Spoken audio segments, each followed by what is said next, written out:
Hello friends, good evening. You are most welcome to my YouTube channel, The OK English. If you visit first, please subscribe the channel. If you like video, please like, share and comments. मेरे प्यारे दोस्तों मित्रों, हम William Wordsworth के 20 most important MCQs का part 11 discuss करेंगे, जो कि TGT, PGT, LT grade, net, slate आदि एग्जाम के लिए बहुत ही प्यारा सेशन है। आइए शुरू करते हैं आज का ये गजब सेशन। फर्स्ट क्वेश्चन है हमारा, the poem compose upon Westminster bridge is a. जो पोयम है कंपोज अपॉन वेस्टमिनिस्टर ब्रिज, ये क्या है? ए, बी, सी और डी में से फटाफट आप आंसर करेंगे। ये जो वर्ड्सवर्थ साहब ने लिखा है, ये आपका ऑक्टेव और सेस्टेट। ऑक्टेव का मतलब शुरू की 8 लाइन है और सेस्टेट का मतलब लास्ट की 6 लाइन है। तो शुरू की 8 लाइनों का जो मोस्टली राइमिंग स्कीम होती है A B B A, A B B A, A B B A. अब ये सेस्टेट की लास्ट की 6 लाइनें होती हैं, इनका राइमिंग स्कीम होता है C D C D C D. तो ये क्या होता है? पेट्रार्कियन पैटर्न माना जाता है। पेट्रार्कियन या पेट्रार्कन सोनेट मानी जाती है। तो ऑप्शन आपका बी करेक्ट होगा, Petrarchan sonnet. Option B is right answer. Octave और सेस्टेट दो पार्ट में ये बटी होती है। कंपोज अपॉन वेस्टमिनिस्टर ब्रिज क्या है? Petrarchan sonnet. Option B right answer होगा। क्वेश्चन नंबर 2 है, earth has not anything to show more fair expresses. Line है कि पृथ्वी के पास कुछ नहीं है सिवाय मोर फेयर, बहुत सुंदर दिखने के। तो यहाँ पर जो पॉइंट है लंदन सिटी की, लंदन सिटी की ब्यूटी को एग्जाजरेट करते हैं। एग्जाजरेट करते हैं मतलब बढ़ाते हैं, ये मान के चलिए। तो बढ़ाने की बात, बढ़ा चढ़ा के बात कहना होता है हाइपरबल। तो इसी लाइन है जो हाइपरबल मतलब फिगर्स ऑफ स्पीच का भाव प्रकटी। ऑप्शन बी इसका करेक्ट आंसर। क्वेश्चन नंबर 3 देखते हैं, the mood off the poem is primarily. Basic रूप से पोएम का क्या मूड है? ए बी सी डी में से आंसर करेंगे। तो वर्ड्सवर्थ साहब ने लंदन सिटी के लिए क्या क्या शो किया है? लंदन सिटी को इन्होंने, क्योंकि इसमें लंदन सिटी की ज़्यादा महत्ता बताई गई है, लंदन सिटी को कैसा बताया है? पीसफुल। वहाँ का वातावरण कैसा है? पीसफुल है, सैक्रेड है मतलब पवित्र है, और कैसा है? मैजेस्टिक है, मतलब जादुई, एकदम सुंदर, मनमोहक। तो रिवरेंशियल एंड काम, पोएम का जो मूड है रिवरेंशियल एंड काम। ऑप्शन बी राइट आंसर होगा। ओके, क्वेश्चन नंबर 4 देखते हैं, the city now doth like a garment wear. तो इसका किसका एग्जाम्पल है? लाइक, एज, सो, ये वर्ड किस में आते हैं हमारे? लाइक है, एज है, सो। कंपेरिजन होता है, कंपेरिजन होता है किस किस में? दो चीजों में होता है। दोनों चीजें क्या होती हैं? अलग अलग होती हैं, लेकिन एक चीज उसमें क्या होती है? कॉमन होती है। ठीक, तो यहाँ पर कंपेरिजन किया गया है सुबह सुबह की, मॉर्निंग का, और जिस प्रकार से सनशाइन होता है, सूर्य की किरणें निकलती हैं तो मॉर्निंग लाइट में, उसी प्रकार से इन्होंने शहर को, सिटी को दिखाया गया कि सिटी भी जो है सुबह सुबह की उसके लिए जो है पहन करके सुंदर दिखाई दे रही है। तो ऑप्शन लाइक जो वर्ड है चौथे का ए हो जाएगा। ठीक, लाइक दिया, सिमिली इसमें फिगर ऑफ स्पीच शो किया गया इसका एग्जाम। जैसे सुबह निकलती है धूप तो चमकता, उसी तरह से लंदन सिटी एकदम सुबह सुबह मॉर्निंग में धूप की तरह चमकता करना पड़ती है, कपड़े पहनता है, ये दिखाया। मान लो कपड़े धारण नए कपड़े उतने सुंदर चमकीले पहन लिए उसे। What makes the scene unique, सुबह सुबह का जो सीन है वो किस चीज़ को यूनिक या श्रेष्ठ बनाता है। जब मॉर्निंग होती है तो क्या होता है, एब्सेंस ऑफ नॉइज रहती है। क्या कह सकते हैं, मॉर्निंग सुबह सुबह क्या होता है, एब्सेंस ऑफ नॉइज। खासतौर से लोग मॉर्निंग वॉक को जाते हैं, क्यों जाते हैं, क्योंकि माइंड उनका थका बाड़ा हो सकता है, सोने के बाद भी ऊँग लगती है, तो घूमने जाते हैं तो वहाँ नोइजी वातावरण नहीं होता, बड़ा शांत वातावरण होता है। तो किस चीज़ को यूनिक बनाता है, नॉइज ऑफ द सिटी, मतलब शहर के शोरगुल को यूनिक बनाता है सीन। दिन में आवाज़ रहती है, रात को भी कुछ समय रहती है, सुबह सुबह मॉर्निंग में क्या होता है, सीन बहुत ही सुंदर उम्दा लगता है, नॉइज फ्री होता है। क्वेश्चन नंबर 6 है, the very house seem asleep सोज। द वेरी हाउस घर क्या करते हैं, सीम मालूम पड़ते हैं, एस्लीप सोए हुए। तो सोने का काम कौन करता है, ये व्यक्ति का सेंस है, लगाया है तो पर्सोनिफाइड किया गया है हाउस। तो यहाँ पर बी ऑप्शन करेक्ट होगा, personification. Option B is right answer, personification का ही एग्जाम्पल है। क्वेश्चन नंबर 6 का आंसर बी होगा। 7 देखते हैं, the octave mainly focuses on. अभी हम बताए थे कि ऑक्टेव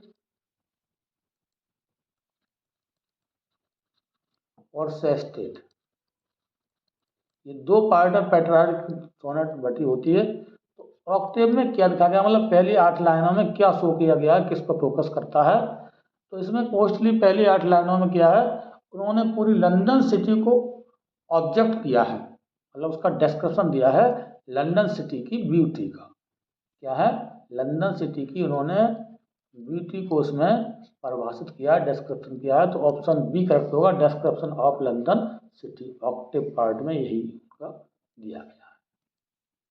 ठीक, क्वेश्चन नंबर 8 देखेंगे, द सेस्टेट सिफ्टू।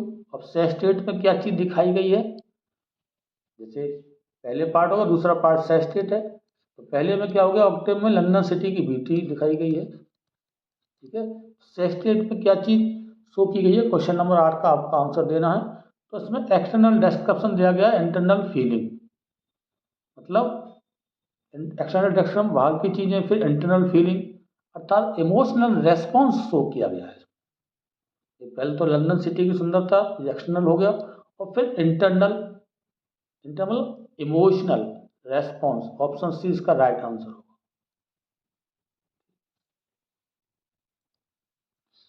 क्वेश्चन नंबर 9 देखते हैं, the poem suggest that. Poem suggest करती है, क्वेश्चन नंबर 9 का आंसर आप देंगे फटाफट। किसी को सजेस्ट करती है कि इसमें जो पोइट है वर्ड्सवर्थ साहब ने इस चीज को दिया है कि नेचर, और इसी के साथ क्या उन्होंने ऐड किया है, अर्बन ब्यूटी, अर्बन ब्यूटी, तो शहरी चीज की सुंदरता और नेचर दोनों को इसने उन्होंने समावित किया है। तो क्वेश्चन नंबर 9 का करेक्ट आंसर होगा, city can also possess natural beauty, मतलब शहर भी क्या कर सकते हैं, उनके पास भी पजेशन अधिकार होता है नेचुरल ब्यूटी का, प्राकृतिक सुंदरता का, वो भी रख सकते हैं। अर्थात सुबह सुबह शहर भी शांत भाव नजर आते हैं, इसका मतलब है कि शहरों के पास भी नेचुरल ब्यूटी रखने का पूरा अधिकार है। ऑप्शन सी इसका correct. The final line conveys, अंतिम लाइन किस चीज को कन्वे करती है, किस चीज को व्यक्त करती है। तो फाइनल लाइन क्या है इसकी, फाइनल लाइन देखिए इसकी, and all that mighty, all that mighty heart is lying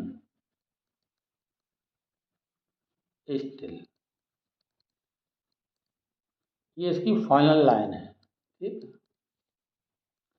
तो ये लास्ट लाइन है, ऑल दैट माइटी हर्ट्स, सभी विद्वान या बड़े से बड़े लोग क्या हैं, इट लाइंग स्टिल, बिल्कुल पड़े हुए, शांत पड़े हुए हैं।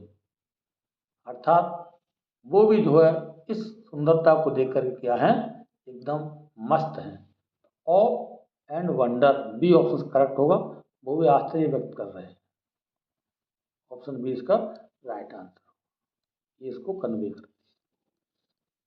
11 नंबर है the poem resolution and independence, दूसरी पोएम हमारी आ गई, रिजोल्यूशन एंड इंडिपेंडेंस, वो था हमारा वेस्ट अपॉन ब्रिज मिनिस्टर। तो begins after the poem resolution and independence, begins after, किसके बाद ये पोएम लिखी गई है? क्वेश्चन नंबर 11 का आपको आंसर देना है।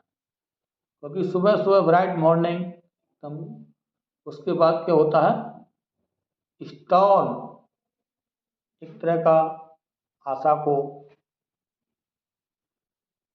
प्रफुल्लित करता है। तो ऑप्शन ए करेक्ट होगा, ए स्टॉर्म, एक स्टॉर्म के बाद ये जो है लिखा गया है resolution and independence.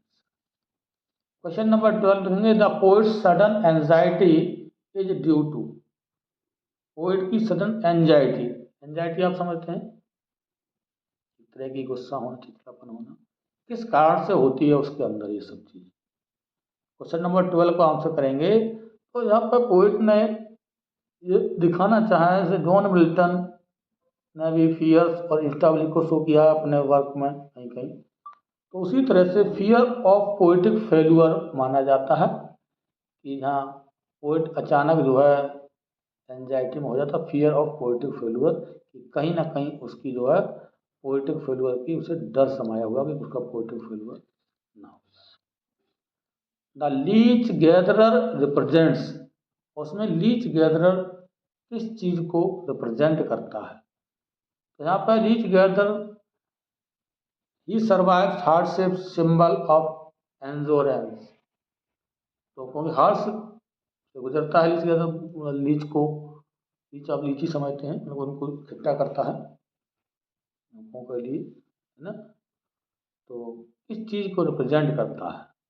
A B C D में से आंसर करेंगे तो परजरवरेंस, ऑप्शन सी इसका राइट आंसर होगा, परजरवरेंस, हार्डशिप, सिंबल ऑफ एंजोरेशन। 14 कहा the old man is compare to, उस व्यक्ति को, जो बूढ़ा व्यक्ति है लीच को गैदरिंग करता, इकट्ठा करता है, तो उसको किस कंपेयर किया गया है? ऑप्शन इसका सी है, क्योंकि उसके जो हाथ पैर हैं कैसे फर्मनेस हो गए हैं, पेशेंस है, टाइमलेस स्ट्रेंथ है, मतलब हाथ लकड़ा गए हैं एक तरह के, तो ऑप्शन सी होगा, ए स्टोन, पत्थर की तरह, पत्थरवत। ठीक, ऑप्शन सी इसका राइट आंसर। बूढ़ा व्यक्ति हाथ कटीले हो जाते हैं मोस्टली उनके। The tone change from, tone उसकी किससे किस ओर जाती है ये पूछा गया है। तो इमोशनल फंक्शन से टिपिकल रोमांटिक इंट्रोस्पेक्शन की तरफ जाती है। तो ऑप्शन इसका जो है क्वेश्चन नंबर ए होगा, जॉय से डेस्पेयर की ओर इस कविता की टून, इस वर्ग की टून जाती है। पहले जॉय होता है, फिर बाद में डेस्पेयर, निराशा का भाव आता है। क्वेश्चन नंबर 16 देखेंगे my dear, the old man's speech is, बूढ़े व्यक्ति की स्पीच किस तरह से प्रकट हो रही है? जो ओल्ड मैन है विजडम को, काम को, एंड्योरेंस को दर्शाता है। तो क्या है उसका, स्लो एंड स्टीडी, मतलब वैसे तो धीरे धीरे आवाज कर रहा है लेकिन स्टीडी, मजबूती के साथ अपने बात को अभिव्यक्त कर रहा है। और अक्सर देखा गया है कि वृद्धावस्था में या उम्र के आधार पर आदमी क्या होता है, बोलेगा तो धीरे से लेकिन पॉइंट टू पॉइंट बोलेगा, मतलब स्टीडी, लगातार क्रमबद्ध तरीके से अपनी बात को वो बता सकता है। 17 नंबर है द पोइट लर्न्स, कवि इन चीजों से क्या सीखता है? तो टाइटल ही उन्होंने रखा है रिजोल्यूशन प्लस इंडिपेंडेंस, दोनों का टाइटल माना गया है। तो यहाँ पर टू रिमेन रिजोल्यूट, पोइट सीखता है टू रिमेन, उस बुड्ढे से, उस व्यक्ति से जो लीच इकट्ठी करता है, तो उससे जो है क्या सीखता है, टू रिमेन रिजोल्यूट, एकदम दृढ़ प्रतिज्ञ रहने में। द ओल्ड मैन सिंबलाइज, किस चीज का सिंबल है old man? Human resilience, human resilience का सिंबल है। ऑप्शन सी इसका राइट आंसर। 19 है the poems structure reflects, poem का स्ट्रक्चर किस चीज को रिफ्लेक्ट करता है, किस चीज को दर्शाता है? क्योंकि पोएम का जो स्ट्रक्चर है moves from joy to fear wisdom resolution, क्रम रहा है, तो ऑप्शन बी होगा इमोशनल जर्नी, मतलब उसमें जो भावुकता रूपी जर्नी का क्रम दिखा गया। पहले जॉय, फिर भय आता है, तो फिर इसके बाद विजडम, क्योंकि बिना भय के ज्ञान नहीं होता, और फिर इसके बाद अगला क्रम है रिजोल्यूशन। रिजोल्यूशन में होता है दृढ़, दोबारा देता हूँ, RESOLUTI, मतलब पहले जॉय आनंद, फिर डर, डर से बुद्धि का प्रतिपादन, बुद्धि के बाद फिर रिजोल्यूशन दृढ़ प्रतिज्ञता। इमोशनल जर्नी है, मतलब मन ही मन भावुकता में सब चीजें होती है। ऑप्शन बी इसका करेक्ट हो जाएगा। 20 है द एंडिंग शोज, क्या दर्शाता है? तो पोइट रिजॉल्व करता है to stay strong like the old man, मतलब कहना चाहिए कि डिटर्मिनेशन एंड में शो होता है कि व्यक्ति को तमाम परिस्थितियां आए अपने रिजोल्यूशन को, डिटर्मिनेशन को नहीं छोड़ना चाहिए। तो उन्होंने ऑप्शन सी करेक्ट दिया है, डिटर्मिनेशन। एंड इसका डिटर्मिनेशन की ओर जाता है, रिजोल्यूशन की ओर जाता है कि तमाम परिस्थितियों का सामना करने के लिए हमें हमेशा तत्पर रहना। तो आज के 20 क्वेश्चन कैसे लगे कमेंट बॉक्स में अवश्य लिखेंगे, और यदि आपने अभी तक चैनल को सब्सक्राइब नहीं किया तो प्लीज़ सब्सक्राइब कर लीजिए। Thanks for watching the video. जय हिंद।